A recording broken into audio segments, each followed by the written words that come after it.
வணக்கம் மக்களே. விறுவிறுப்பான கட்டத்தில் சிறகடிக்காசை நாடகம் அடுத்து என்ன நடக்கும் என்பதை பார்க்கலாம் வாங்க. அதுக்கு முன்னாடி நீங்க நம்ம சேனலை சப்ஸ்கிரைப் பண்ணாமல் இருந்தால் உடனே பண்ணிடுங்க. மீனா முத்துக்கிட்ட சொல்றாங்க, எங்க போய் கிரிஷ் பார்த்துட்டு வரலாமா? நீங்க சொன்னதுல இருந்து எனக்கு கிரிஷோட ஞாபகமாவே இருக்குது அப்படின்னு சொல்றாங்க. என்ன மீனா அப்படி சொல்ற? நம்ம வீட்டு அட்ரஸ் எடுக்க வாங்காம வந்துட்டேனே அப்படின்னு சொல்றாங்க. அதுக்கு என்னங்க மாமா அங்கதானே ஸ்கூல்ல வேலை பாக்குறாங்க. மாமா கிட்ட கேட்டா அட்ரஸ் எடுத்து கொடுக்க போறாங்க அப்படின்னு சொல்றாங்க. அதே போல அண்ணாமலை கிட்ட போய் கேக்குறாங்க. அண்ணாமலையும் சொல்றாங்க, சரிடா, இன்னைக்கு நான் ஸ்கூலுக்கு போற வேலை இருக்கு, நான் ஈவினிங் வரப்பை எடுத்துட்டு வரேன் என்று சொல்றாங்க. அதே போல அட்ரஸையும் கொண்டு வந்து கொடுத்துறாங்க. முத்துவும் மீனாவும் கிரிஷ்க்கு நிறைய டாய்ஸ் எல்லாம் வாங்கிட்டு ஸ்நாக்ஸ் எல்லாம் வாங்கிட்டு வீட்டுக்கு போறாங்க. அங்க போன உடனே ஹாலிங் பெல் அடிக்கிறப்போ யாருன்னு தெரியலையே.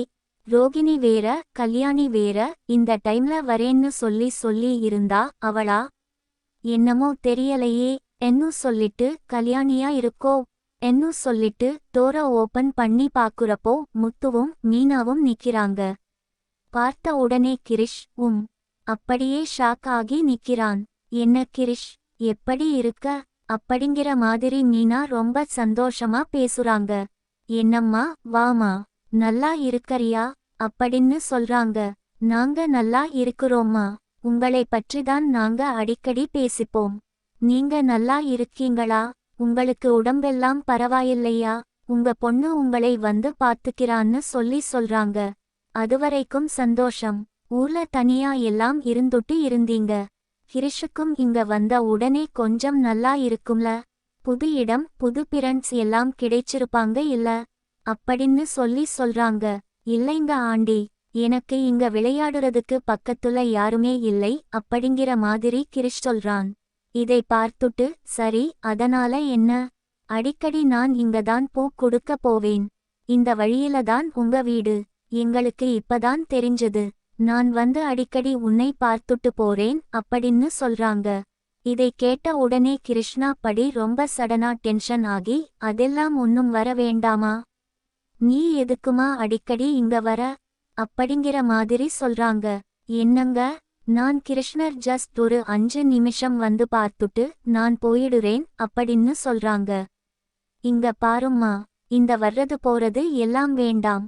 அன்னைக்கு ஏதாவது முத்து தம்பிய பார்த்தேன், அதனால வீட்டுக்கு வாங்கன்னு சொல்லிட்டு சும்மா பேசுக்காக சொன்னேன். அதுக்காக இப்படி நீங்க வீட்டுக்கு வரீங்கன்னு நான் எதிர்பார்க்கவே இல்லை அப்படின்னு சொல்றாங்க. என்னம்மா, நம்ம நல்லாதான்மா பேசி பழகிட்டு இருந்தோம். திடீர்னு இடையிலதான் உங்களுக்கு எங்க மேல ஏதோ கோவம் வந்துருச்சு. என்னன்னு இருந்தீங்கன்னா எங்க மேல ஏதாவது தப்பு இருந்தா அதை கூட நாங்க சரி பண்ணிப்போம் அப்படின்னு சொல்றாங்க. அதான் ஏற்கனவே சொன்னேன்ல, பிள்ளையை வச்சிட்டு சும்மா சொல்லிட்டே இருக்க முடியாது. அதான் தத்து கேட்டீங்களே. எங்களுக்கு அந்த விஷயம் எல்லாம் பிடிக்கல அப்படின்னு நாங்க அதை பற்றி அதுக்கப்புறம் பேசவே இல்லையே. ஒரு வார்த்தை கூட பேசல. நீங்கதான் வந்து கோபப்பட்டு பேசிட்டு இருக்கீங்க அப்படின்னு சொல்றாங்க. இதை கேட்டு கிருஷ்ணோட பாட்டி யோசிக்கிறாங்க. என்னை மன்னிச்சிரும்மா, உங்க 2 பேத்து மேல எனக்கு எந்த ஒரு கோவமும் இல்லை. கல்யாணிதான் உங்ககிட்ட பேச வேண்டாம்னு இருக்கா. அவளுடைய வாழ்க்கைக்காக. மற்றபடி வேற எதுவும் கிடையாது. கடவுளே, இந்த 2 பிள்ளைங்க கிட்ட நான் இப்படி நடந்துக்கிற மாதிரி ஆயிருச்சு அப்படிங்கிற மாதிரி ஃபீல் பண்ணி நின்னுட்டு இருக்காங்க. அப்ப மீனா சொல்றாங்க, சரி கிரிஷ், இந்தா இதுல டாய்ஸ் ஸ்நாக்ஸ் எல்லாம் இருக்குது, சாப்பிட்டுக்கோ. நான் மறுபடியும் உன்னை வந்து பாக்குறேன். ஸ்கூல்ல கூட வந்து பாத்துக்கிறேன். வீடு வரைக்கும் வரல, சரியா? உடம்பை பார்த்துக்கோ. பாட்டிய நல்லா பாத்துக்கோ. பாட்டி கூட குறும்பெல்லாம் பண்ணக்கூடாது அப்படின்னு சொல்லிட்டு கிளம்பிடுறாங்க. அடுத்ததா முத்து போறப்ப சொல்றாங்க, மீனா, நீ ஒன்னு கவனிச்சியா? என்னங்க அப்படின்னு சொல்றாங்க. இல்ல, இந்த பாலமா ஒரு போட்டோ கொண்டு வந்து வச்சது. இல்ல, வீட்ல அந்த போட்டோ அங்கேயே இருந்துச்சு அப்படின்னு சொல்றாங்க. எந்த போட்டோங்க? என்னங்க, எனக்கு ஒன்னும் புரியல அப்படின்னு சொல்றாங்க. அதான் மீனா. மலேசியால அவங்க அப்பா இறந்துட்டதா சொல்லி இறந்ததுக்கு அப்புறம் அடுத்த நாளே கொண்டு வந்து ஒரு பிரேம் பண்ணி ஒரு போட்டோ கொண்டு வந்து காமிச்சது இல்ல. எல்லாத்துக்கிட்டையும் அதை கூட அவங்க ரூம்ல வச்சிருக்கிறது இல்ல அப்படின்னு சொல்றாங்க. ஆமா, அது அவங்க அப்பா போட்டோ. அவங்க அப்பா போட்டோ எப்படிங்க இங்க வரும் அப்படின்னு சொல்லி கேக்குறாங்க. அதான் மீனா. எனக்கும் ஒன்னும் புரியல. சரி, ஏற்கனவே அவங்க கோவத்துல இருந்தாங்க. இதை பற்றி கேட்க போய் ஏதாவது பிரச்சனை ஆயிடுச்சுன்னா என்ன பண்றேன்? நியூஸ் சொல்லிட்டு அதை மட்டும் நான் பார்த்துட்டு அப்படியே டக்குன்னு நீங்க பேசிட்டு இருந்தப்போ நான் போட்டோ வேற எடுத்துட்டு வந்திருக்கேன் பாரு அப்படின்னு சொல்லிட்டு போன்ல இருந்து போட்டோவை காமிக்கிறாங்க. இதை பார்த்த உடனே ஆமாங்க, அதே போட்டோதான். அது எப்படிங்க இங்க வரும் அப்படின்னு சொல்லி கேக்குறாங்க. அதான் மீனா. எனக்கும் ஒன்னும் புரியல அப்படின்னு சொல்லிட்டு இருக்காங்க. இதை பற்றி நாம எப்படி யார்கிட்ட கேட்குறது? கண்டிப்பா ரோனி கிட்ட கேட்டா ஒன்னும் சொல்ல போறதில்லை. ஏன், கிருஷ்ணாவோட படி ஆல்ரெடி நம்மள பார்த்தாவே எரிஞ்சு விழுறாங்க. அவங்க கிட்ட போய் கேட்டோம்னா இன்னும் பிரச்சனை பெருசுதான் ஆகும். கடைசில நம்ம கிருஷ்ணா சுத்தமா பார்க்க முடியாத அளவுக்கு போயிரும். என்ன பண்றது அப்படின்னு சொல்றாங்க.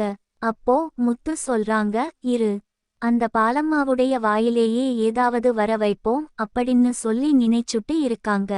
சரி, ஓகே, நம்ம வீட்டுக்கு போய் ஃபர்ஸ்ட் இதை பற்றி நம்ம அப்பா கிட்ட பேசுவோம் அப்படின்னு சொல்லிட்டு போய் அண்ணாமலை கிட்ட இந்த விஷயத்தை சொல்றாங்க. என்னடா சொல்ற, இதெல்லாம் உண்மையாடா அப்படின்னு சொல்லி கேக்குறாங்க. ஆமாப்பா, இங்க இருக்கிற போட்டோ எப்படிப்பா அங்க போகும்? அவரும் வயசானவர்தான். ஒருவேளை கிருஷ் உடைய தாத்தாவா இருந்தா அப்படின்னு சொல்றாங்க. என்னடா பேசுற? கிருஷ்வோட தாத்தா அப்படின்னா அப்ப கிருஷ் பாட்டி சொல்ற மாதிரி ஒரே பொண்ணுன்னு சொல்லிட்டு இருப்பாங்களே, அது இந்த ஒரு பாலம்மாவா அப்படிங்கிற மாதிரி முத்து ஷாக்கா கேக்குறாங்க. என்னடா இவ்வளவு பெரிய குண்டு தூக்கி போடுற? அவங்களுக்கு மலேசியால தானே அம்மா அப்பா எல்லாம் இருக்குறாங்கன்னு சொல்லிட்டு இருந்தாங்க அப்படின்னு சொல்றாங்க.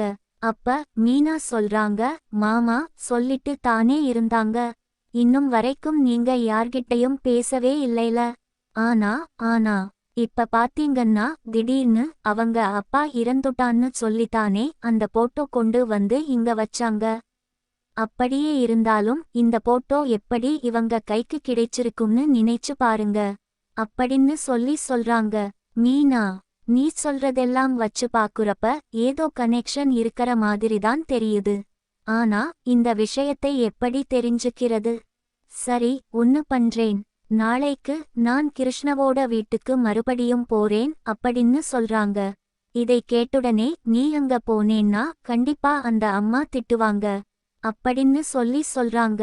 இங்க பாரு மீனா, நீ வர வேண்டாம், நான் பார்த்துக்கிறேன், பேசி சமாளிச்சுக்கிறேன். நானு அங்க போயிட்டு நாளைக்கு இந்த போட்டோவோட விஷயத்தை பற்றி ஏதாவது தெரிஞ்சிட்டு வரேன் அப்படின்னு சொல்லிட்டு போறாங்க. அங்க போன உடனே உங்களை தொந்தரவு பண்றதுக்கு மன்னிச்சுக்கோங்க. கிருஷ்ணன் நேத்து பார்த்துட்டு போனேன். நானு அதுக்கப்புறம் மறுபடியும் ஒருக்கா பார்த்துட்டு போலாம்னு ஆசையா இருந்ததான் வந்தேன். வேற ஒன்னும் இல்லை அப்படின்னு சொல்லிட்டு கையில சால்ட் எல்லாம் கொடுத்துட்டு பேசிட்டு இருக்காங்க. அப்ப சொல்றாங்க, இல்லைங்கப்பா, இந்த போட்டோ எங்கேயோ நான் பார்த்த மாதிரி இருக்கே அப்படிங்கிற மாதிரி கேக்குறாங்க. அப்ப ஐ, இது என் தாத்தா அப்படிங்கிற மாதிரி கிருஷ்ணர் சொல்றாரு. கிருஷ்ணர் சொன்னதை பார்த்துட்டு உங்க தாத்தான்னா ஏங்கம்மா, உங்க வீட்டுக்காரரா அப்படின்னு சொல்லி கேக்குறாங்க. ஆமா தம்பி, இதுல என்ன உனக்கு பிரச்சனை அப்படின்னு சொல்றாங்க. சரிங்கம்மா, ஒன்னும் பிரச்சனை இல்லை. சரி, ஓகே, நான் இனிமேல் உங்களுக்கு தொந்தரவு பண்ண மாட்டேன் அப்படின்னு சொல்லிட்டு கிளம்பிடுறாங்க. வீட்டுக்கு வந்து அண்ணாமலை கிட்ட இந்த விஷயத்தை சொல்றாங்க. இதை கேட்ட உடனே மீனா, என்னங்க, நான் நினைச்ச மாதிரியே போச்சு. அப்போ இவங்க வந்து கிருஷ் உடைய அம்மாவா அப்படின்னு சொல்றாங்க. என்ன மீனா, இவ்வளவு பெரிய குண்டு தூக்கி போடுற? ஏற்கனவே இந்த பாலம்மா நமக்கு கல்யாணம் ஆயிருச்சா அப்படின்னு சொல்லி கேக்குறாங்க. அதான் எனக்கும் ஒன்னும் புரியல. அந்த கல்யாணம் பிடிக்காம தான் அவங்க வெளிநாட்டுல இருந்தாங்க. அப்படி இப்படி எல்லாம் அந்த அம்மா சொல்லிட்டு இருந்தது. எனக்கு என்னமோ சந்தேகமா இருக்குது அப்படின்னு சொல்றாங்க. அப்ப அண்ணாமலை சொல்றாங்க, டேய், எனக்கு என்னமோ நீ சொல்றதெல்லாம் வச்சு பாக்குறப்போ ஒருவேளை ரோகிணிதான் அவங்க பொண்ணா இருந்ததுன்னா அப்படின்னு சொல்றாங்க. பின்ன எப்படிப்பா அந்த போட்டோ இங்க வரும் அப்படின்னு சொல்லி கேக்குறாங்க. இதெல்லாம் பேசிட்டு இருக்கிறதெல்லாம் கேட்ட உடனே மீனா சொல்றாங்க, கிரிஷ் வீட்டுக்கு வந்தப்ப கூட ரோகிணி எப்பவும் போல இல்லாம அவங்க கிட்ட ரொம்பவே க்ளோஸா பழகுனாங்களே. அவங்க அப்படி பழகுற டைப்பே கிடையாதுல. சாப்பாடு எல்லாம் கூட ஊட்டிவிட்டாங்க, ஹாஸ்பிடலுக்கு எல்லாம் கூட போய் பார்த்துக்கிட்டாங்க. கவனிச்சீங்களா அப்படிங்கிற மாதிரி மீனா முத்துக்கிட்ட சொல்றாங்க.